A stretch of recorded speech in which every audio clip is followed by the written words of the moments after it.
اعوذ باللہ من الشیطان الرجیم بسم اللہ الرحمن الرحیم انا جعلنا ما علی الارض زینۃ لها لنبلوهم ایہم احسن عملا وانا لجاعلون ما علیہا سعیدا جرزا ام حسبت ان اصحاب الکہف والرقیم کانوا من آیاتنا عجبا۔ اللہ تبارک و تعالیٰ نے ارشاد فرمایا کہ انا جعلنا ما علی الارض زینۃ لها، ہم نے جو کچھ بھی زمین کے اوپر بنایا ہے، زینت اللہ، یہ زمین کی خوبصورتی کے لیے بنایا ہے، زمین کی زینت کے لیے، خوبصورتی کے لیے بنایا ہے۔ یعنی اس کے بغیر زمین خوبصورت نہیں رہ سکتی۔ اگر دیکھیں نا، مٹی ہے نا، اصل زمین کی بنیاد تو یہ مٹی ہے۔ اگر صرف مٹی کو ہی پیدا کر دیا جاتا تو اس کے اوپر اگر کچھ نہ ہوتا تو نہ یہاں پہ انسان رہ سکتا تھا، نہ یہاں پہ آبادی ہو سکتی تھی، کوئی بھی چیز نہ ہوتی۔ اور اگر ہو بھی جاتی آبادی تو دیکھ کے بور ہو جاتے کہ یار یہ صرف مٹی ہی مٹی ہر طرف، ٹھیک ہے۔ لیکن ذرا اس زمین کی خوبصورتی اور بناوٹ کو دیکھیں کہ اللہ تبارک و تعالیٰ نے ارشاد فرمایا زینت اللہ، ہم نے اس کے اندر خوبصورتی رکھی ہے۔ خوبصورتی کیسے ہے کہ کہیں پہ دریا ہے، کہیں پہ نہریں ہیں، کہیں پہ سبزہ ہے، کہیں پہ ہریالی ہے، کہیں پہ خشکی، کہیں پہ تری، کچھ نہ کچھ، یعنی مختلف چیزیں جو ہے وہ زمین کے اندر موجود ہے۔ جہاں کہیں سبزہ آپ کو نظر آ جائے گا، پہاڑ نظر آ جائیں گے، کہیں پہ آپ کو جناب بالکل ریتلا میدان نظر آ جائے گا۔ تو یہ ساری مختلف چیزیں اللہ تبارک و تعالیٰ نے ارشاد فرمایا کہ یہ ساری چیزیں مل کر زمین کی خوبصورتی کے اندر اضافہ کرتی ہیں۔ اگر یہ چیزیں نہ ہوتی تو زمین بالکل اگر ہموار ہوتی تو اس کا یعنی اس کے اندر وہ خوبصورتی یا دیکھنے میں وہ سجاوٹ وہ سارا کچھ نہ ہوتا۔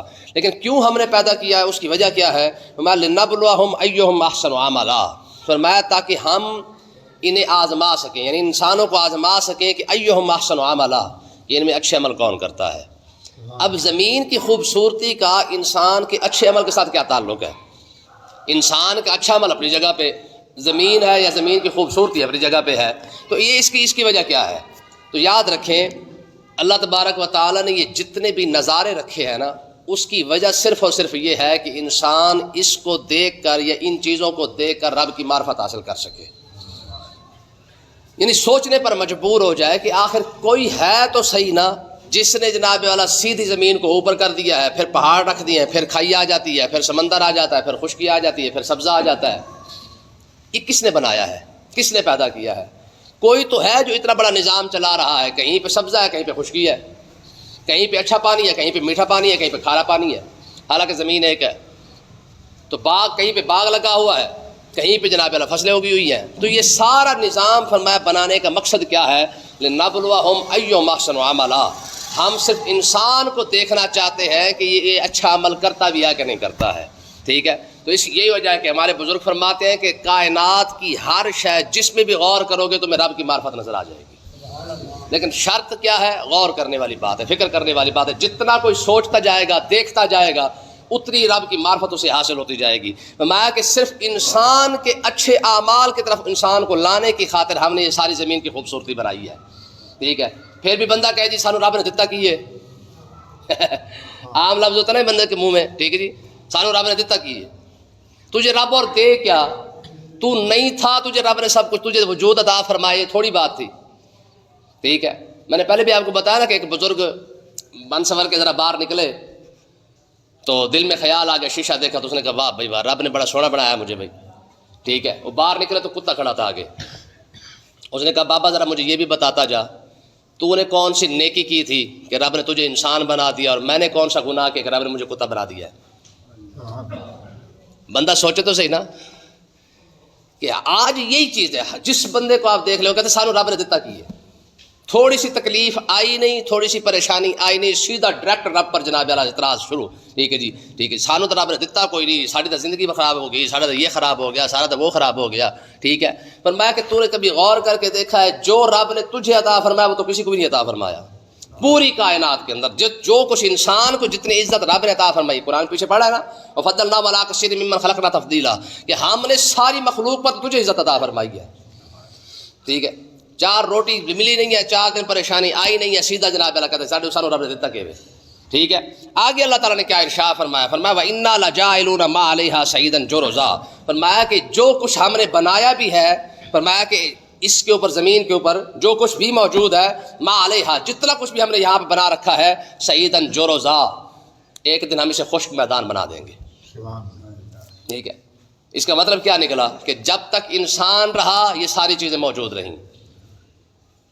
جب قیامت آئے کہ انسان ختم ہو گیا تو ساری چیزوں کو اس کا وجود بھی ختم ہو گیا. اس لیے قرآن مجید کے الفاظ ہے نا، سخر لکم الشمس والقمر دائبین. ٹھیک ہے، سخر لکم اللیل والنہار. میں یہ سارا کچھ ہم نے تیری خاطر بنایا ہے. یہ سب کچھ کیا ہے؟ تیری خاطر ہی تو ہے. جب تو نہیں رہا تو پھر ان چیزوں کا وجود بھی نہیں رہا. یعنی اس سے بڑی کوئی انسان کے ساتھ رب کی محبت کو کوئی حساب لگا سکتا ہے؟ جب انسان نہیں رہا نا، رب نے زمین پر بھی کچھ نہیں رہنے دیا. فرمایا انا لجاعلون ما علیہا، فرمایا جو کچھ بھی ہم نے اس پر بنا رکھا ہے، خشکی کا یا تری کا جو کچھ بھی ہے، فرمایا کہ سعیدن جرزا ہم اسے خشک میدان بنا دیں گے. خشک میدان کیسا ہوگا؟ آپ اندازہ کر لیں کہ جہاں پہ جب ایک طرف جنگل لگا ہوا ہو، اچانک آندھی ہے جناب سارا کچھ اڑا کے لے جائے، پیچھے بچے گا کیا؟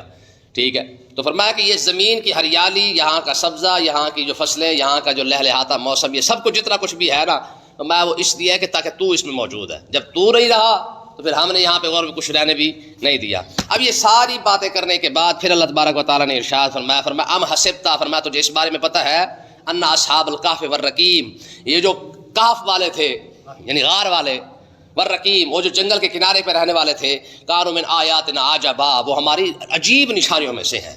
یعنی سورۃ کہف کیونکہ شروع ہوئی ہے، اب پہلے اللہ تبارک و تعالیٰ نے اپنی حمد و ثنا بیان کی ہے، پھر قرآن کی شان بیان کی، اپنے محبوب کی شان بیان کی، کفار مکہ کے بارے میں بتایا کہ یہ اگر ایمان نہیں لائیں گے تو آپ اپنی جان بھی دے دیں گے. یہ ساری باتیں کرنے کے بعد اللہ تعالیٰ نے اب یہاں پہ آ کے اصحاب کہف کا وہ واقعہ شروع کیا. کیا فرمایا؟ ام حسبتا، فرمایا تو اس بارے میں جانتا ہے، تجھے کچھ علم ہے، ان اصحاب الکہف وہ جو غار والے تھے، والرقیم اور جو جنگل پہ رہنے والے تھے یعنی وہاں کے رہائشی تھے، کانوا من آیاتنا عجبا، وہ ہماری نشانیوں میں سے ہیں. اور نشانیاں بھی کیسی؟ فرمایا عجیب نشانیوں میں سے ہیں. ظاہر ہے جو 309 سال تک سوتے رہے، اس سے بڑی کوئی عجیب بات ہو سکتی ہے؟ ٹھیک ہے، 309 سال، 300 سال تو بندہ 3 دن بندہ سو نہیں سکتا ہے. 3 دن تو چھوڑے نا، بلکہ 5 گھنٹے بندہ مسلسل سو لے تو اس کی ہڈیاں پسلیاں درد کرنا شروع کر دیتی ہیں. پر میں اس سے بڑی رب کے ہونے کی کوئی بڑی بات ہو سکتی ہے کہ جس رب نے 5-7 بندوں کو، 7-8 بندوں کو جناب اللہ 300 سال تک ہی سلائے رکھا ہے.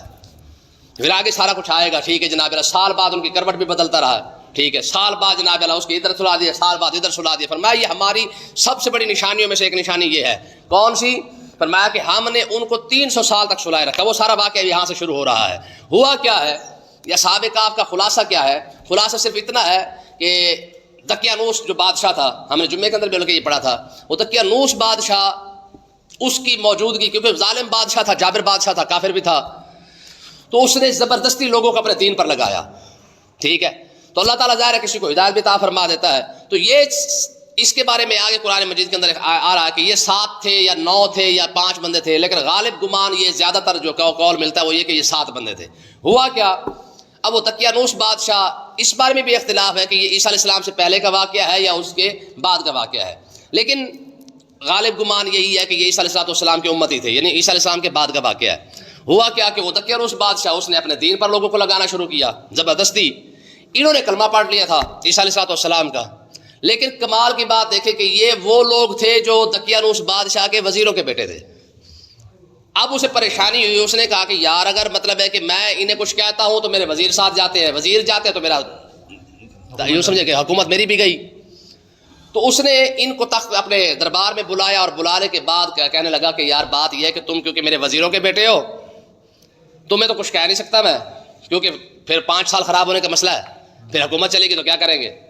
تو اس نے کہا، اس نے کہا میں تمہیں سوچنے کا ٹائم دیتا ہوں، فلہذا تم یہاں سے چلے جاؤ اور جا کے سوچو، اگر تم نے میری جو ہے وہ کیا کہتے ہیں جو میرا دین ہے اس کو قبول نہ کیا تو پھر میں تمہیں سزا دوں گا، لیکن تمہارے لیے اتنی رعایت ہے کہ تم کیا کرو، تم جا کے سوچ سکتے ہو. چلو وزیر کے بیٹے ہونے کا فائدہ تو ہوا نا. عوام کو تو جیسے ہتھے چڑھے رہا ویسے لٹکا دو نا، تو وزیر کے بیٹے ہونے کا یہ فائدہ. ٹھیک ہے، اب یہ جب باہر نکلے نا دربار سے تو انہوں نے کہا بھائی سیدھی سی بات ہے، اگر ایمان بچانا ہے تو پھر اب یہاں سے نکلنا پڑے گا، کیونکہ ہم بادشاہ کی نظر میں آ چکے ہیں. اگر آج ہم یہاں پہ رکیں گے تو کل ہم انشاءاللہ دین پہ قائم نہیں رہیں گے. ٹھیک ہے، اب دیکھو انہوں نے دین کی خاطر جو کیا کہ اپنے ایمان بچانے کی خاطر، آج تو لوگوں کے نظر ایمان کی حیثیت ہی کوئی نہ کہتے کلمہ ہی پڑھنا نا، نماز ہی پڑھنی ہے نا. ٹھیک ہے، جس کے پیچھے مرضی پیچھے پڑھ لیں، جہاں مرضی کھڑے ہو جائیں. تو انہوں نے کیا کہ انہوں نے کہا بھائی ایمان بچانا تو پھر نکلو. یہ وہاں سے نکلے اور غار کے اندر آ کے ایک جگہ بیٹھ گئے. اب اس میں دو باتیں ہیں. ایک بات تو یہ ہے کہ بادشاہ کو پیچھے خبر مل گئی کہ یار یہ غار میں چھپے ہوئے ہیں, تو بادشاہ نے جو غار کا جو منہ تھا نا اس کے اوپر دیوار بنا دی کہ اندر ہی مر جائیں گے. دوسری بات یہی ہے کہ یہ سو گئے اور وقت گزرتا گیا, ٹھیک ہے. پھر 300 سال جب گزر گئے, پھر ایک اور بادشاہ آیا. ظاہر ہے 3 صدیاں گزر چکی تھی, نئے لوگ آئے, نیا بادشاہ آیا, پھر وہ سلطنتیں بدلی, پھر سارے تہوار بدلے, سب کچھ بدلا. اب جو بادشاہ آیا وہ دیندار تھا, ٹھیک ہے, لوگ بھی دیندار تھے, لوگ بھی سارے. اب ہوا کیا کہ اس کے اندر اختلاف کھڑا ہو گیا. اختلاف کیا ہوا؟ دو گروہ آپس میں بن گئے. ایک نے کہا کہ مرنے کے بعد اٹھنا ہوتا ہے, دوسرے نے کہا نہیں, جو مر گیا سو مر گیا. یہ مسئلہ کھڑا ہو گیا. جب یہ مسئلہ کھڑا ہوا تو وقت کا بادشاہ اس نے جناب اعلیٰ کیا کیا, کمرے میں جا کے اکیلے میں دعا مانگی کہ پروردگار میں تجھے مانتا ہوں, میری رعایا بھی تجھے مانتی ہے, لیکن اس میں دو جو ہے وہ گروہ بن چکے ہیں, دو جماعتیں بن چکی ہیں. ایک کہتا ہے کہ مرنے کے بعد اٹھنا ہے, دوسرا کہتا نہیں اٹھنا. تو کرم فرما, میری دعا قبول فرما, کوئی ایسا سبب بنا جس سے لوگ جو ہے وہ ایمان پر جو ہے واپس آ چکے, ہدایت پر, ہدایت اللہ تعالیٰ پھر سے ہدایت عطا فرما دے. تو رب نے بادشاہ کی دعا قبول فرمائی. ٹھیک ہے نا, بادشاہ بندے کا پتر ہو نا اور رعایا کے لیے مخلص ہو کے دعا مانگے, ٹھیک ہے, رب یار اس کی دعا بھی قبول فرما لیتا ہے. ہاں شرط یہ ہے کیونکہ باپ ہوتا ہے نا, تو باپ کی دعا جو اولاد کے حق میں قبول ہوتی ہے. حکمران اگر سمجھے تو رعایا اس کی اولاد ہی تو ہوتی ہے, ٹھیک ہے.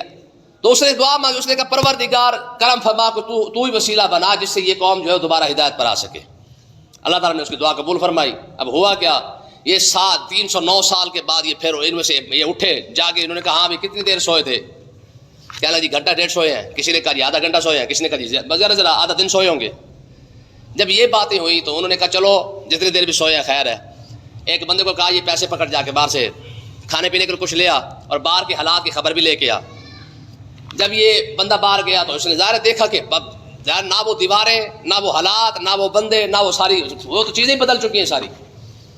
تو اس نے آ کے جب وہ دکاندار کو پیسہ دیا نا اپنے دور کا, دکاندار نے کہا, اس نے کہا بھائی اس کے پاس کوئی خزانہ ہے, یہ تو پرانے سے بھی پرانا سکہ لے کے پھر رہا ہے, ضرور اس کے پاس اس کے ہاتھ خزانہ چڑھ گیا ہے. تو اس دکاندار نے کہا, اس نے کہا بھی یا تو مجھے حصہ دے یا میں سب کو بتا دوں گا. اس نے کہا بھی میرے پاس کوئی حصہ خزانہ شزانہ کوئی نہیں ہے, میرے پاس 1 روپیہ ہی تھا جو میں لے آیا ہوں تیرے پاس.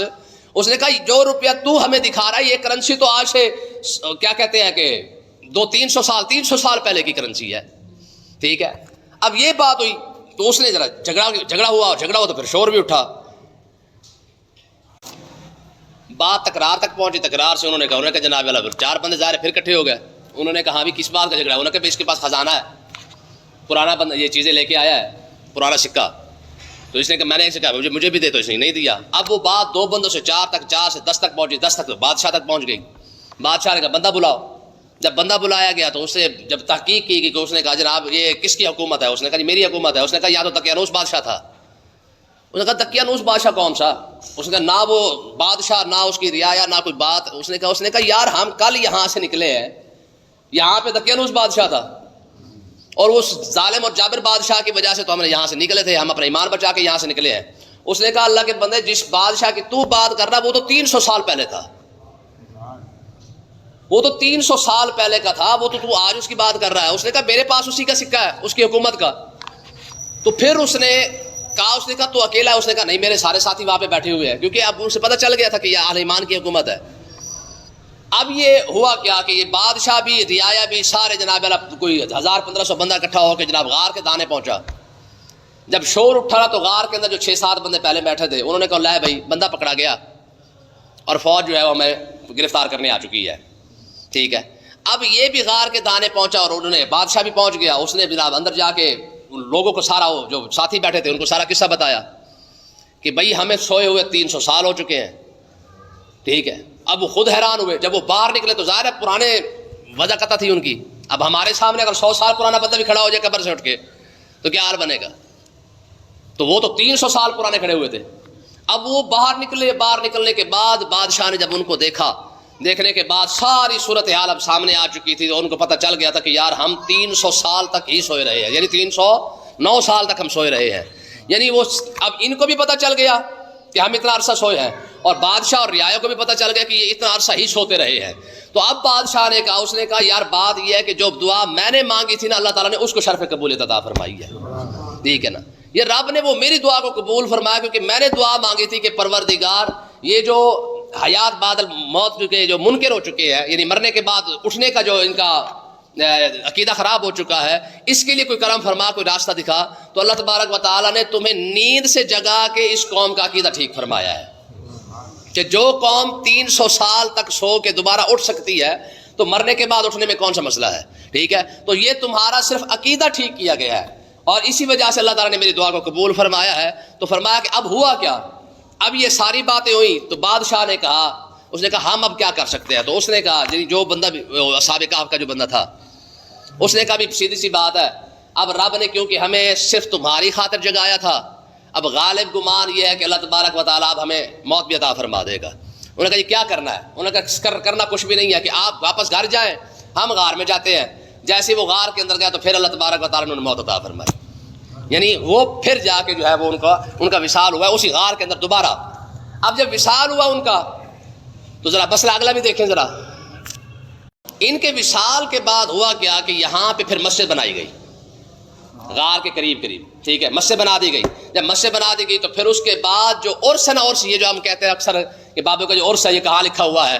یہ اسی سے لکھا ہوا ہے۔ پھر سال کے بعد جس دن یہ اٹھے تھے نا، یعنی نیند سے بیدار ہوئے تھے اور بادشاہ کی ان سے ملاقات ہوئی تھی، پھر سال کے بعد بادشاہ نے جو ہے وہ ان کا کیا کیا، انہوں نے کہا یار ایک دن ہم آیا کریں گے یہاں پہ جو ہے وہ ان کا دن منایا کریں گے، تاکہ جو ہے مطلب لوگوں کے لیے یادگار بن جائے کہ واقعی میاں یہ بزرگ تھے، یہ اٹھے تھے اور ہم نے پھر جناب اللہ ان سے ملاقات کی تھی۔ تو یوں سمجھ لیں کہ عرس کی جو ابتدا ہے وہ یہیں سے ہوئی ہے، باقی خرافات نہیں۔